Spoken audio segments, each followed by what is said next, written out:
뿌리 잎은 나무 발간 종합인문지리지 한국의 발견 충청남도. 비는 고르게 내리고 땅은 기름지다. 산 좋고 물 맑은 충청남도는 700년에 걸친 백제 문화의 요람지였으며 나라 사랑하는 사람이 많이 나온 고장이다. 외적의 침입으로 나라의 운명이 바람 앞에 등불 같을 때에 제 몸을 던져 백성을 구한 충무공을 비롯하여 매헌 윤봉길 의사, 순국열사 류관순들이 이 고장 사람들이다. 우리나라 중남부 지방에 위치한 충청남도는 삼남의 관문이다. 특히 충청남도의 도청수제지인 대전시와 그 일대는 경부선에서 호남선이, 경부고속도로에서 호남고속도로가 갈라져 나가는 교통의 요충지이다. 충청남도는 기후가 꽤 온화한 편이고 농사짓기에 알맞고 토질은 기름진 편이다. 특히 충청남도를 동서로 가로지는 금강을 중심으로 하여 이루어진 논산평야는 우리나라 3대 곡창의 하나로 식량 생산에 중요한 위치를 차지하고 있다. 우리나라에서 선사시대 문화가 전국으로 확대된 것은 문이 없는 토기 문화의 시대, 곧 청동기 시대부터의 일이었다. 문이 없는 토기를 만들어 쓰던 사람들은 내륙지방의 낮은 구릉지대에서 농경 생활을 시작하였는데 이 시대의 유적들은 충청남도의 모든 지역에서 나온다. 백제는 본디 북방에서 흘러들어온 사람들이 남쪽으로 내려와 한강 유역에서 진임금이 지배하는 마한의 일부를 이루었다가 점차로 발전하면서 그 언저리에 여러 부족을 합쳐 고이왕 27년인 260년쯤에 중앙 집권적인 정치 형태를 가진 고대 국가로 발전하였다. 충청남도는 백제와 마한이 맞닿은 지역이 되었다. 그러다가 백제가 근초 고왕 때 마한을 완전히 통합하니 충청남도 지방은 백제의 영토로 들어가 새로운 역사가 되었다. 백제가 망하기 전까지 신라에 많은 문화적인 영향을 주었다.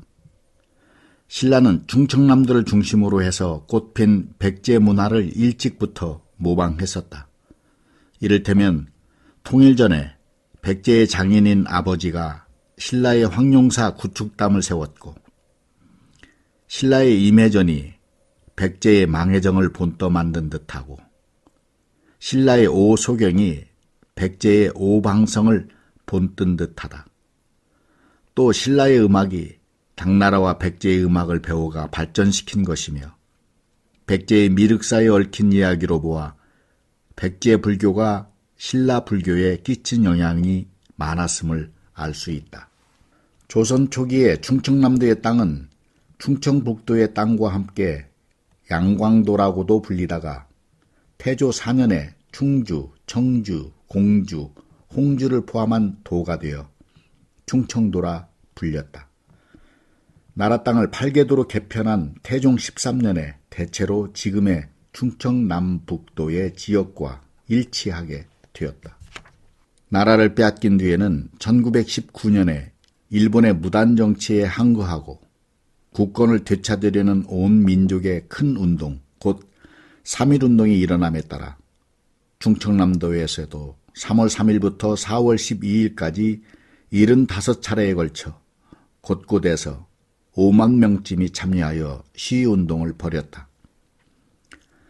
제국주의 일본이 강점했던 충청남도는 도청이 1932년 10월 1일에 공주에서 대전으로 옮겨졌고 대전은 1935년에 부로 승격되었다. 대전은 부로 승격되기 오래전부터 한간 농촌에서 근대 도시로 탈바꿈할 터전을 갖추고 있었는데 그것은 1904년에 개통된 경부선 철도가 이 도시를 중요한 중간역으로 삼고 있었기 때문이다. 그리고 1910년 7월에는 호남선까지 기공되어 1913년에 완공됨으로써 대전은 상공업 도시로서의 기능이 더 강화되었다. 8.15 강복 뒤에 미 군정을 거쳐 1948년에 정부가 수립된 뒤에 나라의 행정구역이 개편되어 대전부는 대전시가 되었다. 6.25 전쟁 뒤에 충청남도는 60년대와 70년대를 겪으면서 다른 지역들과 함께 이른바 근대화의 길을 걸어왔다. 그러나 서울과 경기 지역 그리고 경상남북도도 지역이 주민 환경에서나 산업 구조에서나 급격한 변화가 두드러졌다면 그 가운데에 놓인 충청남도는 대체로 변화의 속도가 느렸다.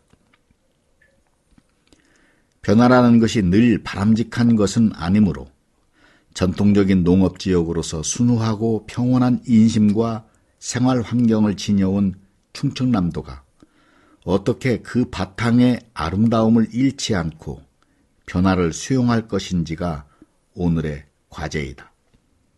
충청남도는 다른 지역과 견주어 들이 많기 때문에 이름난 산이 적고 또 인위적인 관광시설도 충분하지 못하다. 그러나 역사 유적지나 온천과 해수욕장 같은 자연 관광 자원은 꽤 넉넉하다. 따라서 충청남도의 관광 자원은 여행하는 사람들의 눈길을 끌기에는 모자람이 없다. 이름난 옛날 유적지로 백제의 도읍이었던 부여와 공주가 있고 현충사, 충의사, 김정희의 옛집, 칠백의총, 류관순 추모각 같은 역사 유적이 있다. 계룡산 국립공원에는 동학사, 갑사 같은 옛 절이 많고 서산 해안국립공원도 볼만하다. 도립공원으로는 대둔산, 덕숭산, 칠갑산이 있고 도시공원으로는 대전의 보문산이 있다. 온천이 많아서 서울을 비롯한 전국 곳곳에서 많은 사람들이 몰려든다. 곧 유성, 온양, 덕산, 도고온천이 그것들이다.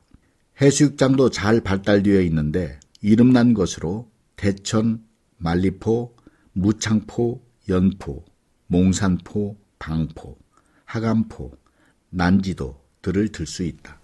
어느 곳에서나 처음 만나는 사람과 마주 앉아 있노라면 이 사람의 고향이 어디일까 하는 의문이 생기기 마련이다. 대체로 이 경우에 마주 앉은 사람의 몸짓이나 얼굴 표정이나 생김새는 그의 출신지를 제대로 알려주지 못한다. 그러나 말을 주고받게 되면 그런 의문은 쉽게 풀 수 있다. 오로지 말하는 사람의 특유한 말씨 때문이다. 이처럼 한 사람의 말씨는 그와 더불어 살아온 지역 사람들의 공통된 특색을 드러내주는 것이다. 이처럼 충청남도 지역의 말이 전라남북도 지역의 말과 함께 백제말을 이룬 것임을 생각하면 친족관계를 맺고 있는 것이 흔히 알려진 대로 경기도 말이 아니라 오히려 전라도 말이라고 하겠다. 다만 전라도 말과 다른 점이 있다면 충청남도 지방이 신라 땅과 고구려 땅과 접경에 있었던 까닭으로 이곳 말이 전라도 말보다 고구려 말과 신라 말의 침식을 더 적극으로 받았을 가능성이 있다. 그리고 경기도 말의 영향을 받은 지역은 오히려 충청북도라고 할 수 있으니 충청북도의 북부 지역이 고려로부터 조선 왕조에 이르기까지 1000년이 넘는 기간 동안에 서울과 맞닿아 있었기 때문이다. 그러나 한국의 방언을 조사해서 분석한 초기의 방언학자들은 이런 역사의 배경을 고려하지 않았다. 그래서 일본인 언어학자 오쿠라 신페이는 한국말을 의문, 어법, 어휘의 세 면에서 연구하여 한반도 전역을 경상도말, 전라도말, 함경도말, 평안도말, 경기도말, 제주도말의 6개 방언권으로 나누면서 충청도말을 경기도말 속에 집어넣어 그 독자성을 부인하였다. 그리고 이 사람의 뒤를 이은 고은호, 록구로는 전국을 5개 방언권으로 갈라 중선말, 서선말, 북선말, 남선말, 제주도 말이라고 하였다. 이 두 사람이 설정한 한국말의 방언은 새로운 비판을 받을 겨를이 없이 최근까지 우리나라의 숱한 글에서 그대로 인용되거나 소개되어 왔다. 그러나 그들이 충청남도 말은 말할 것도 없고 1963년에 전라북도에서 충청남도에 들어온 금산말과 전라북도 무주말까지도 경기도 말에 집어넣은 것은 그대로 따르기가 힘들다. 충청남도가 행정구역으로는 한데 묶일지라도 방언으로 보면 한 구역이 아닐 수가 있다. 따라서 방언권의 구분을 새롭게 해볼 필요성이 있다. 충청남도 말은 중앙말의 침투를 적극으로 받아 이미 그 말에 동화되어 버린 아산, 천원, 천안 지역과 그렇지 않은 나머지 지역으로 먼저 구분할 수 있다. 그리고 자세히 보면 그 나머지 지역도 차이가 나지만 크게 보면 충청남도 말이라는 큰 테두리 안에 묶을 수 있다. 충청남도 말은 그 어느 방언에서도 찾아볼 수 없는 독자성을 지니고 있지만 한편으로는 전라도 말, 특히 전라북도 말의 요소를 매우 짙게 간직하고 있다. 이것은 앞에서 말했듯이 언어 역사로 보아 전라남북도와 충청남북도가 마한과 백제시대의 한 방언권이었는데 고려와 조선시대로 내려오며 성격이 갈라져 두 방언권으로 나누게 되었기 때문이라고 봄이 옳은 듯하다. 충청남도의 서북쪽 끝에서 서해로 불쑥 튀어나와 있는 당진군은 그 위치 때문에 예로부터 중국과의 교류가 잦았으니 지금도 그 흔적을 찾아볼 수가 있다. 이를테면 통일 신라시대에 붙여진 당진이라는 이름에 당나라의 당자가 붙은 것이나 그때 지어진 영랑사라는 절이 당태종의 딸 영랑의 청으로 이곳에 세워졌다는 전설 같은 것이 그것을 잘 말해준다.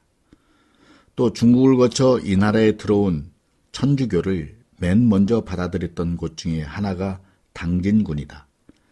그래서 1780년대에 이미 많은 천주교 신자가 생겼으며 김대건 같은 순교자도 여기에서 났다. 기지시리가 있고 항진항이 있는 송악면은 시문의 마지막 소설인 상록수가 태어난 곳이다. 그는 무척 가난하게 살면서 그의 소설 직녀성의 원고료로 필경사라고 이름 붙인 집을 짓고 여기서 상록수를 쓰기 시작했다. 그는 경성농업고등학교를 졸업하고 진학도 포기한 채 고향에서 공동경작회를 조직해 농촌운동에 앞장선 조카 심재영과 경기도 화성군 반월멜의 샘골 마을에서 농촌운동을 벌이다 죽은 최영신을 상록수의 주인공인 박동혁과 최영신으로 그렸다. 소설 속에서는 이 두 사람이 함께 일을 하며 서로 사랑하지만 실제로 이들은 전혀 알지도 못하는 사이였다. 신문에 최영신의 얘기가 크게 나자 시문이 감동을 받아 소설 속에 집어넣었다. 줄거리는 그가 부곡리에 몸소 겪은 사실을 반영한 것이었다.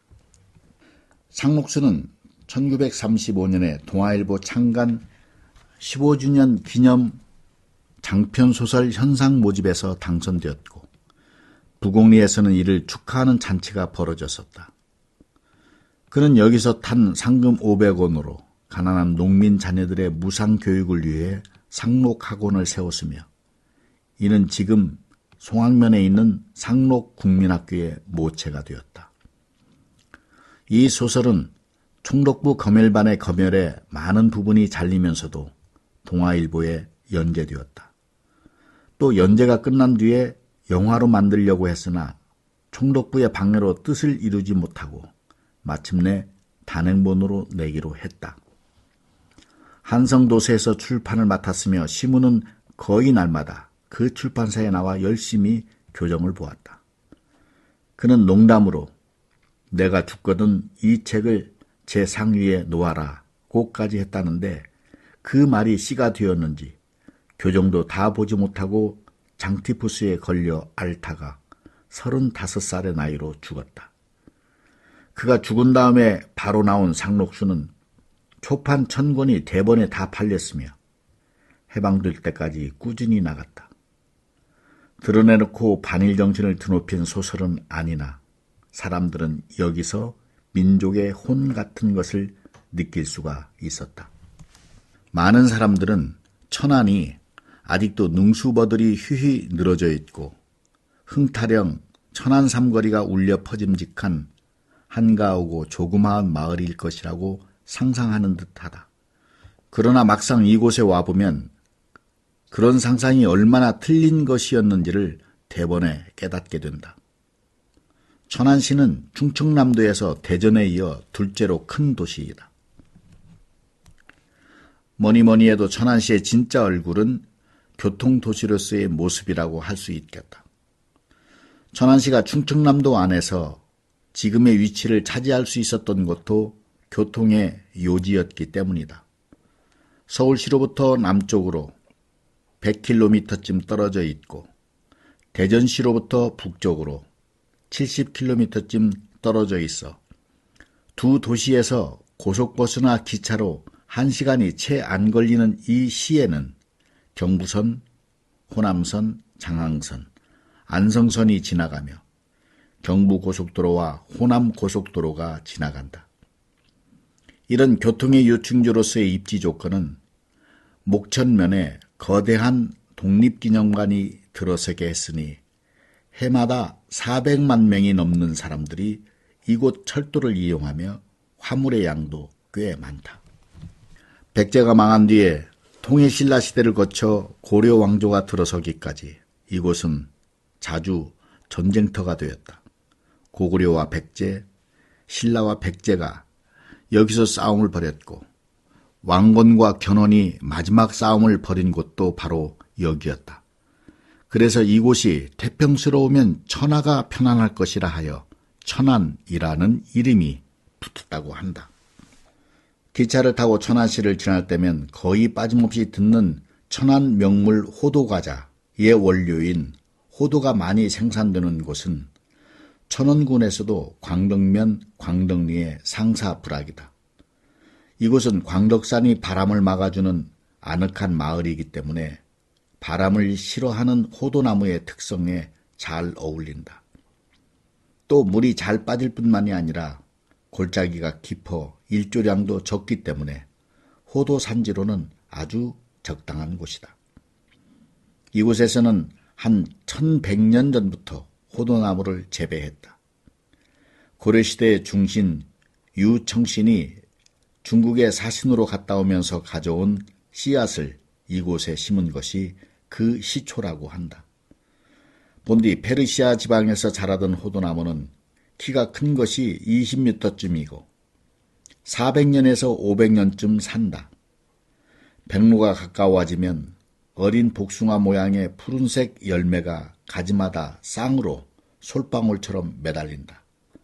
이와 같이 호도가 마치 복숭아처럼 생겼으며 중국에서 가져왔기 때문에 이름이 중국의 복숭아란 뜻의 호도가 되었다고 한다.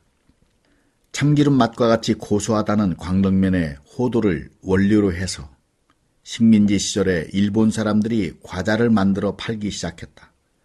해방 뒤에 이들의 기술을 이어받은 사람이 학화 호도과자, 삼거리 호도과자, 능수 호도과자 같은 공장들을 차려 계속 호도과자를 만들어냈다. 망향의 동산, 여기는 조국의 땅, 꿈속에도 바라보던 조국의 땅, 그대들 돌아오라 기다리던 망향의 동산. 봄이면 진달래 피고 가을이면 들국화 피고 해와 달이 번갈아 보호하는 망향의 동산. 고난의 세월 다 지난 오늘 돌아와 조국의 품속 이 안식의 동산에 포근히 안겨 잠두소서. 이 시는 1976년 8월에 천원군 성거면 요방리에 제유동포를 위한 공원묘지인 망향의 동산을 만들면서 이 나라가 그동안 나라 밖에서 죽은 사람들의 넋에 바친 시이다. 조국의 땅에 묻히고 싶어하는 제유동포들의 소망을 이루어주려고 서울에서 84km 떨어지고 천안시에서 4.3km 떨어진 요방리에 15,000평쯤 되는 터에 1976년 10월에 망향의 동산을 만들었다. 이곳 유방리에 자리 잡게 된 것은 서울에서 가까워 제유동포들이 찾기 쉽기 때문이다.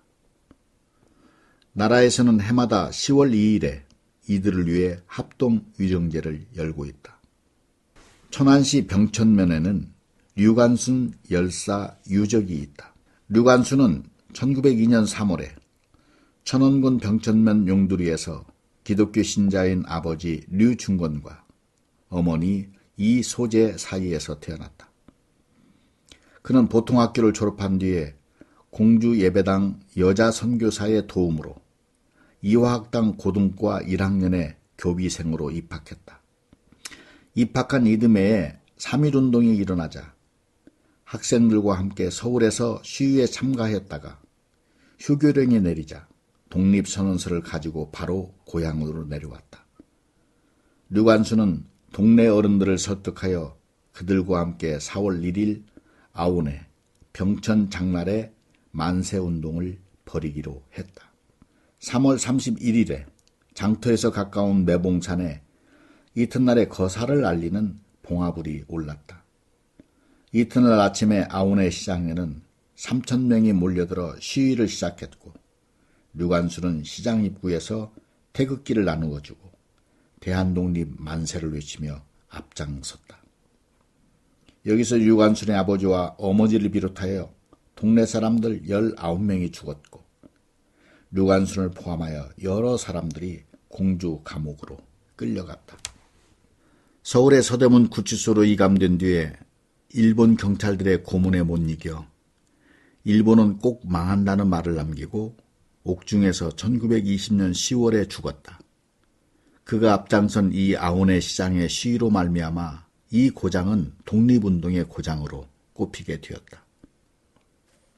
한학자인 위당 정인보는 그 비문에 이렇게 썼다. 그날 저녁에 총칼에 넘어지니만 노소 남녀 20분이요. 옥에서 굳기니 한 분이니 이 한 분이 곧 어린 소녀 학생 류관순. 16세 이 일을 일으켰다. 어린 여학생의 높은 목소리로 대한독립만세를 부르자 온 장터가 만세 소리에 들었다. 1979년에 충청남도를 찾은 관광객이 900만 명이었는데 350만 명이 아산군을 찾은 관광객이었다. 온양시 온천동 부근의 온양온천은 이 나라에서는 가장 역사가 오랜 온천이다. 백제 때에는 이곳이 온정으로, 고려시대에는 온수로, 조선왕조 때에는 온양으로 불렸던 것을 보아도 이곳에 한 1000년 전부터 온천이 솟아났음을 알 수가 있다. 우리나라에는 온천이 40군데쯤 있는데 대표가 되는 것이 동래, 유성, 수한보, 부곡, 도고, 그리고 온양의 온천이다. 특히 온양온천은 수온과 수질과 규모가 뛰어난 것으로 친다. 예산 가서는 옷 잘 입은 채 하지 말고 홍성 가서는 말 잘하는 채 하지 말아라는 속담이 아직도 충청남도 서부지방에 남아있다. 예산군이 충청남도의 경제권을 주름잡게 된 것은 1913년 5월에 예산면 예산리에 이 나라 최초의 지방은행인 호서은행이 설립되어 충청도 금융의 중심지 노릇을 하면서부터였다. 이 호서은행 때문에 예산군에는 거상들이 많이 모여들었고 호서지방의 물산이 집산되기도 하였다. 그러나 호서은행이 문을 닫고 자동차 교통이 발달되면서부터 예산군의 상업은 눈에 띄게 그 빛을 잃어갔다. 예산군에서는 이름을 드날렸던 사람들이 많이 태어났다. 특히 독립운동에 목숨을 바친 윤봉길과 추사체를 만들어낸 김정희가 그 이름이 오래도록 빛난다. 윤봉길은 1908년에 태어나 11살 때에 덕산 소학교에 들어갔으나 3.1운동을 겪고 나서 식민지 노예 교육을 받지 않겠다고 하여 스스로 그만두었다. 그러던 어느 날 서당에서 글을 읽고 돌아오던 길에 우연히 공동묘지에서 한 청년이 글을 몰라 자기 아버지 무덤을 찾지 못하고 다른 무덤에 절을 하는 딱한 전경을 보고 무식을 추방해야 한다는 생각을 굳혔다. 무식이 제국주의 일본보다도 더 무서운 강적임을 깨달은 그는 19살에 서당 공부를 마치자마자 야학을 설치하여 동네 청년을 모아 가르쳤다. 1930년에 그는 농촌운동을 동지들에게 맡기고 고향을 떠나 만주와 중국 청도를 거쳐 상해로 망명하여 세탁소 외교원, 모직공장 직공 같은 일을 하면서 김구의 지도를 받아 1931년에 한인 애국단에 가입했다. 바로 이듬해 4월 29일에 일본 천황의 생일 축하 및 상해 사변 전승 기념식을 거행하는 홍구공원에서 폭탄을 터뜨려 일본 사람 2명을 죽이고 여러 명을 다치게 했다. 그리고는 곧 체포되어 그해 12월에 일본의 가나자와 형무소에서 사형당했다. 그가 살던 낡은 집은 1972년에 사적 229호로 지정되어 그 모습을 그대로 지닌 채 보호받고 있고 그의 유품들은 보물 568호로 지정되었다. 중천남도는 지세로 보아 산과 들이 조화롭게 안배되어 있고 지리의 위치로 보아 한반도 남반부의 중간에 해당한다. 문물이 흥청대는 서울에 가까이 있는 것도 아니고 내륙에 일찍부터 큰 도시가 발달해 있는 것도 아니다. 바다와 닿아 있지만 이름 있는 고기잡이 항구도 없고 교역을 하기 위한 큰 상업 항구도 갖고 있지 못하다. 그렇다고 해서 문명의 발이 닿기 힘든 후미진 벽지도 아니기 때문에 고리타분한 옛 관습에만 찌들어 있지도 않다. 한마디로 말해 변화하는 시체 풍속에 무딘 편이고 계산이나 이쑤에도 박지 못하며 삶을 위한 대적 정신이 별달리 요구되지도 않는 곳이 바로 충청남도라고 할 수가 있다. 그저 자연 여건이 순조로운 만큼 문물도 알맞고 그래서 극단적이거나 과격한 것을 꺼리고 화해롭고 조화로운 삶을 좇는 태도, 곧 화합과 중용의 성품이 만들어졌을 것이다. 백제예술의 특징을 흔히 온화, 함과 조화라는 말로 표현하는데 이것은 옛 백제의 땅에 사는 사람의 성품 그 자체이기도 하다.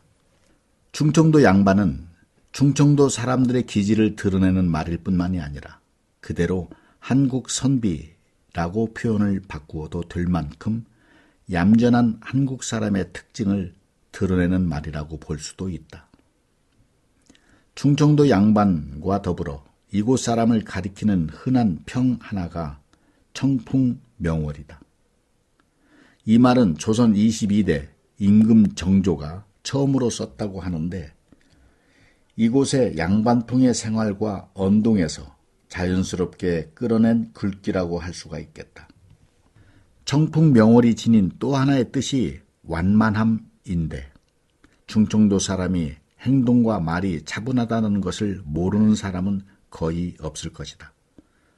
차분하다는 것은 덤비지 않고 신중하게 일을 처리한다는 뜻이 되겠는데 도의지스런 바쁜 삶 속에서도 굼뜨고 느린 것으로 비치기 쉽다. 그래서 이런 차분함을 비꼬는 우스갯소리도 있다. 옛날에 아버지와 아들이 함께 산에 나무를 하러 가서 아들은 산 위쪽에서 나무를 하고 아버지는 산 아래쪽에서 나무를 하게 되었는데 아들이 실수하여 그만 커다란 돌을 굴리고 말았다.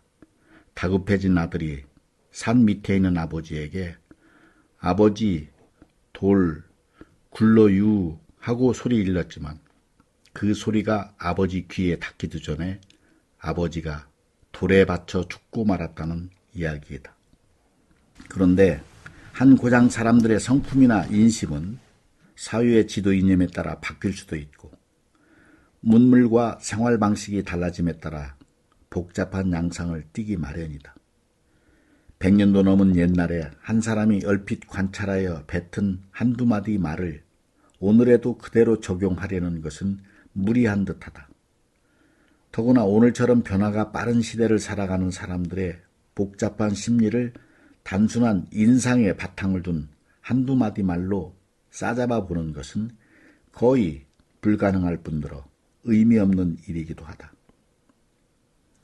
이를테면 충청남도 사람들은 보수성이 강하고 간습에 매여 있고 둘레와의 교섭을 피하고 자기 속에 파묻히려는 사람들로 알려져 왔기 쉬우나 현대에 이르러 이러한 성품은 상당히 바뀌고 있다. 다시 말해 현실을 지향하는 의식이 높아가고 있다. 고루한 양반의식이나 형식을 존중하는 기질이 실제로 급격히 깨져가고 따라서 조용한 양반의 고장이라는 통념도 무너져간다. 이런 현실주의의 기질은 감수성이 민감한 성품의 바탕을 둔 것이라고 할 수가 있다. 현실에 대한 감수성이 예민하면 현실에 적응하는 힘도 강하기 마련이고 그 적응력이 강할 때 현실주의의 기질이 나타나기 때문이다. 감수성이 예민한 성격은 고집형보다는 유동형에 속하는데 어느 면에서 이런 성격은 소극적인 데가 있기는 하지만 복잡한 현대 사회를 살아가는 사람에게는 이로운 기질이라고 할 수가 있다. 근데 서양에서 불어닥친 바람과 그에 따른 문맹률의 감소가 관습을 비판하는 성품을 기르는 데에 큰 영향을 미쳤다. 문물이 새로워지고 사회제도가 바뀌면 그에 따라 민중의 가치관과 의식 구조도 새롭게 바뀌기 마련이다. 보수성이 강한 것으로만 여겨졌던 충청도 사람도 현대에 와서 관습을 벗어나고 인습을 비판하는 의식이 상당히 높아져 가고 있다. 이러한 현상은 앞에 현실주의와 민감한 감수성과 서로 통하는 것이다. 네, 여기까지입니다. 오늘도 많이 웃으세요. 사랑합니다. 감사합니다.